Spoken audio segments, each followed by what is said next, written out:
Good morning, ma'am. We are the Grade 5. Today we're going to tackle about the dynamic system theory and the hierarchical theory. First, dynamic system theory is a theory of motor control that explains how movement is produced through the interaction of multiple systems.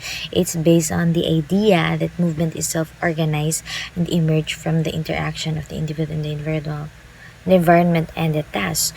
So, for example, um Imagine imagine you're trying to understand how a child learns to walk instead of looking for one single walking gene or a specific walking center.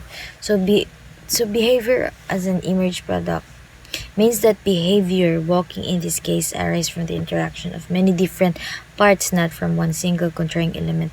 Example, yung pagwalk ng isang child. So, yung pag-walk lang is, walking isn't just about strong legs. It's about the interaction of muscle strength, balance, vision, motivation, and even the type of surface.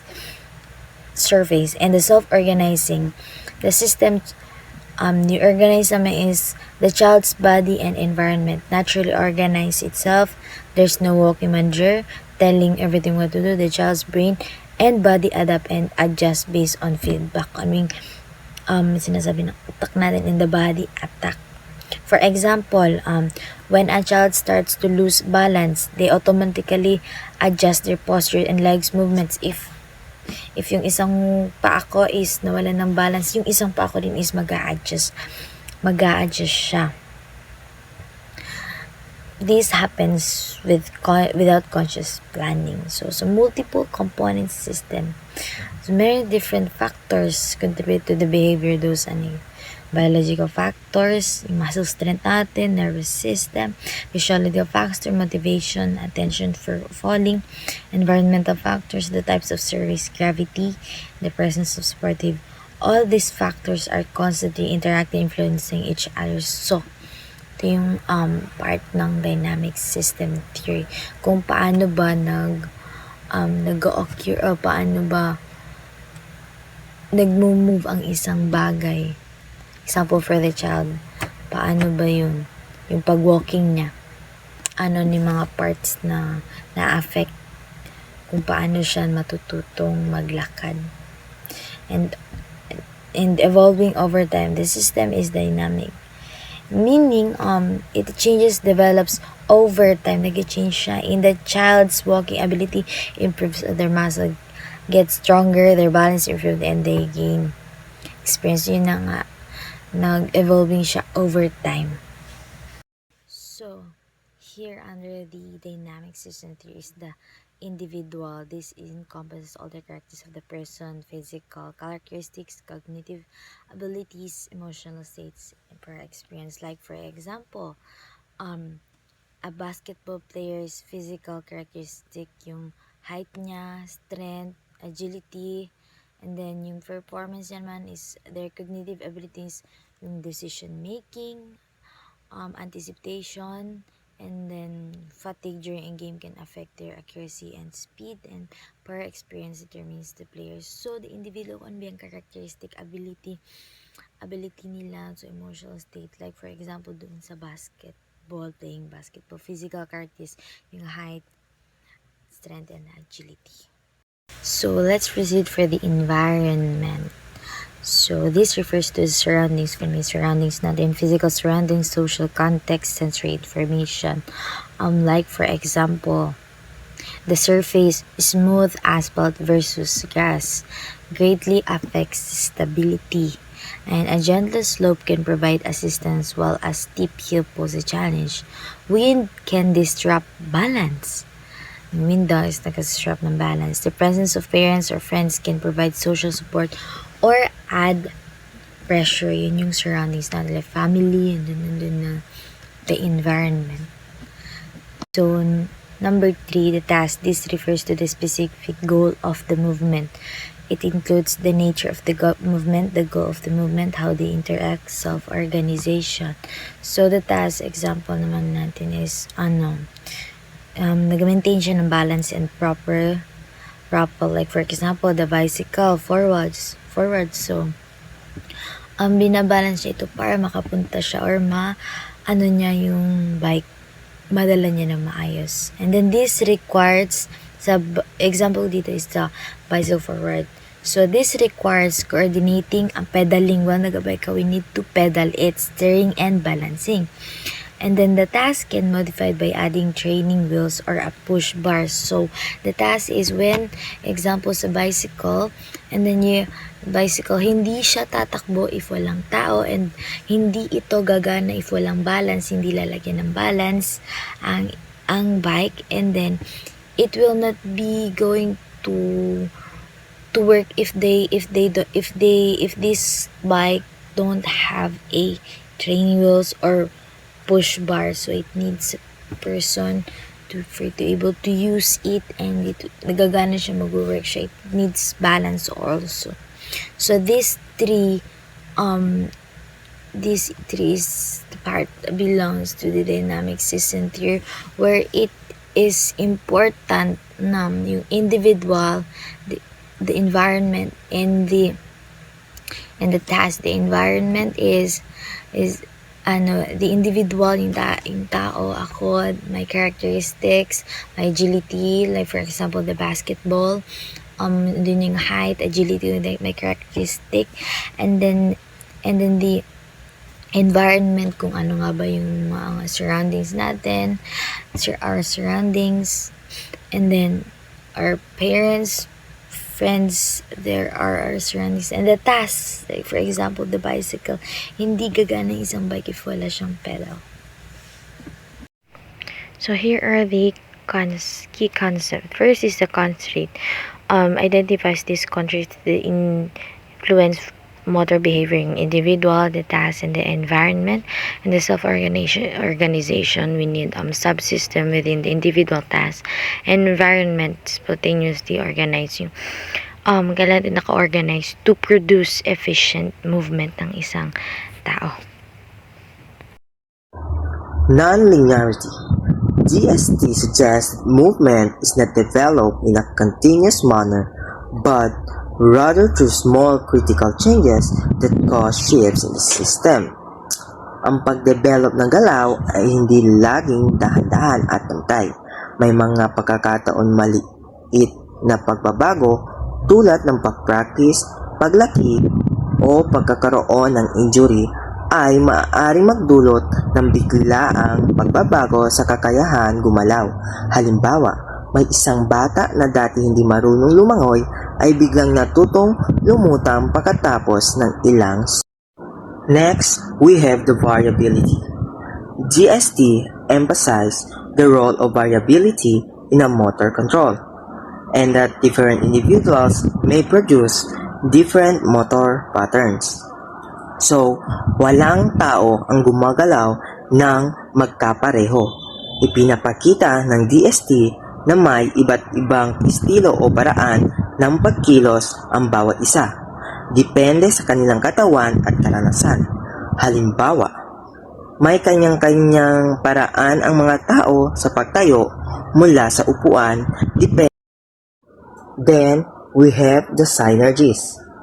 DST suggests that functional synergies are developed through practice and experience and help coordinate multiple muscles and joints. So, sa pamamagitan ng pagsasanay at karanasan, natuto ang ating mga kalamnan at kasukasuan na magtulungan para sa mas maayos at episyenteng paggalaw. Halimbawa, kapag sanay ka ng maglaro ng basketball, kusang naka-adjust ang iyong kamay at paa para makapasa o makashoot ng mas mabilis. DST can be used to help children with cerebral palsy learn new motor abilities. DST or Dynamic System Theory helps children with cerebral palsy learn new motor abilities by emphasizing adaptability and self-organization. Instead of relying on rigid movement patterns, DST can encourage children to explore different ways to move based on their body, environment, and task constraint. DST can be used to analyze the motion of joints in sports such as bowling. Dynamic system theory analyzes joint motion in sports like bowling by examining how movement emerge from the interaction of the body, environment, and task. Instead of focusing on isolated joints action, DST looks at how multiple joints coordinate to produce efficient movement pattern. DST can be used to explore different movement solutions and develop more efficient motor skills. Dynamic system theory helps develop efficient motor skills by encouraging exploration of different movement solutions based on the body, environment, and task constraints. Instead of following a single correct technique, individuals adapt and discover the most effective way to move. So today I'm going to explain the hierarchical theory of motor control. So a hierarchical theory of motor control explains how the brain, spinal cord, and muscles work together to produce movement, with higher brain centers controlling lower levels. So in motor control, they have 4 levels, which is the spinal cord, brainstem, motor cortex, and associational cortex. So when we say spinal cord, this is the lowest level, which is responsible for reflex and simple automatic movements. So for example, which is the withdrawal reflex, kung saan mabilis mong hinihila ang iyong kamay or ilalayo sa mainit na object. So, ang automatic pag-response na ito ay nakakatulong na protektahan ang iyong katawan mula sa mga pinsala o panganib. So, next is the brainstem. So, brainstem coordinates more complex movements including postures and balance. So, for example nito is kapag nakatayo ka ng isang paa, ang brainstem ay nagproproseso ng impormasyon tungkol sa posisyon ng iyong katawan at gumagawa ng mabilis na pagsasaayos sa iyong mga kalamnan or mga muscles upang mapanatili kang matatag at maiwasan ang pagbagsak. So, next is the motor cortex. So, motor cortex initiates and directs voluntary movements. Example, kapag gusto mong kunin ang salamin, ang motor cortex ay nagpapadala ng mga senyalis sa mga kalamnan or muscles na galing sa iyong braso at kamay na nag-uugnay sa mga tiyak na galaw na kailangan para abutin, hawakan ang bagay at iangat ito sa iyong bibig. So the last one is the associational cortex, which is to plan and integrate complex movements including learning and sequencing. So an example of associational cortex role in planning and integrating complex movements is when a person learns a new dance routine. The following procedures occur. First, we have the learning the steps. The associational cortex helps the dancer memorize the sequence of movements, including footwork, arm positions, and body posture. So next one is the planning movement. So before the executing dance, the dancer mentally rehearses the routine, planning how to transitions smoothly from one step to the next. So like for example, in higher level, so based siya sa experience ko. So yun, so nung sumali ako ng dance competitions, so yun na nga, like bago pa ako like sumayaw, so iniisip ko muna kung ano yung mga steps na uunahin ko. So yun, like nagpaplano muna if ano yung mga steps na uunahin ko, kailan ako papasok sa stage, if ano yung mga expression na ipapakita ko doon. So yun yung planning ng nagaling sa higher level ng motor control ko. So next we have the middle levels. So this includes structures like the basal ganglia and cerebellum, so which help refine and coordinate movements, so they ensure that the planned movements are smooth and accurate. So in middle levels, like includes siya sa in basal ganglia and cerebellum. So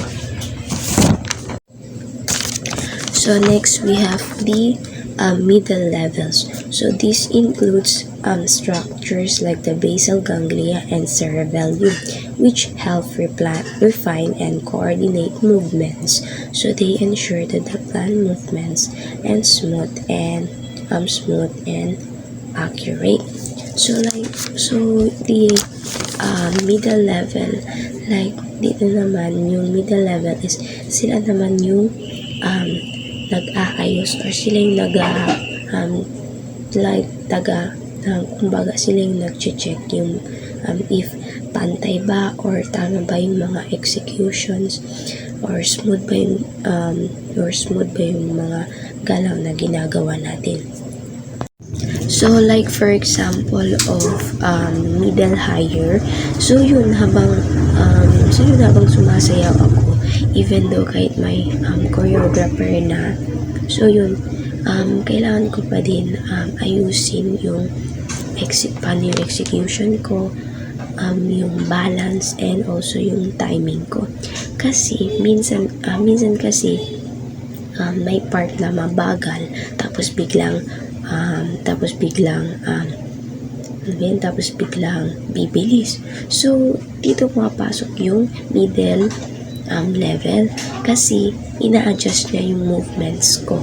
So yun, ina-adjust niya yung movements ko para goods pa din yung or tama pa din yung mga executions ko, and also hindi ako magkamali, hindi ako matapilog and malaglag. So yun. So in lower levels naman, like ito na yung actual na gumagalaw sa mga muscles natin. So like sila yung yung lower levels, like sila yung sumusunod sa utos ng brain natin, and also sila yung nagpe-perform ng mga movements natin. So kumbaga sila yung workers na gumagalaw or nagtatrabaho. So example of lower level, so noong final performance namin, so like syempre natural naman na if magpe-perform tayo, diba, kinakabahan tayo. So yun, I feel nervous, and syempre kabado talaga ako pag nung final performance namin. And then but even though na nervous na ako, so tumuloy pa rin ako sa pagsayaw, and so yun, tumuloy pa rin yung katawan ko sa pagsayaw. So yung mismong galaw ng mga pako, kamay, and yung katawan ko. So kahit